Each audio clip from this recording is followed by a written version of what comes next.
কাউকে কাঁদিয়ে যদি সুখী হওয়া যেত, তাহলে আজ হয়তো আমি সুখী হতাম।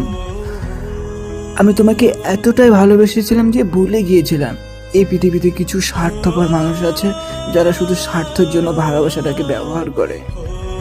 আমি কখনো নিজেকে নিয়ে ভাবিনি, আমার প্রতিটি ভাবনায় শুধু তুমি ছিলে। আজ যখন নিজেকে তোমার কাছ থেকে আলাদা করে ভাবতে হচ্ছে, সত্যি খুব কষ্ট হচ্ছে। বুকে এক অজানা ব্যথা অনুভব করছি। শুনেছি ভালোবাসা নাকি মানুষকে বাঁচতে শেখায়, একটা সুন্দর জীবন উপহার দেয়।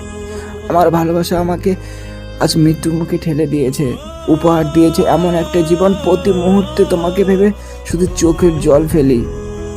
কাউকে ভালোবাসি কথাটা বলা খুবই সহজ, কিন্তু তাকে ভালোবেসে সারাটা জীবন পাশে রাখা, নিজের করে রাখা সত্যি খুব কঠিন।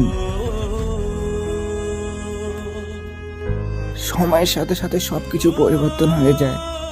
প্রিয় মানুষটা নতুন মানুষটাকে নিয়ে ব্যস্ত হয়ে পড়ে, তার পৃথিবী বুনতে, তার স্বপ্নগুলো বাস্তব করতে মরিয়া হয়ে ওঠে। কিন্তু সেই অবুঝ মনের মানুষটা, যে তার মনটাকে আজও বোঝাতে পারেনি তার প্রিয় মানুষটা আর কখনো ফিরে আসবে না, তার প্রিয় মানুষটা বদলে গেছে, স্বার্থপর হয়ে গেছে তার ভালোবাসার মানুষটা, আজও সেই মানুষটা তার কথা ভেবে চোখের জল ফেলছে।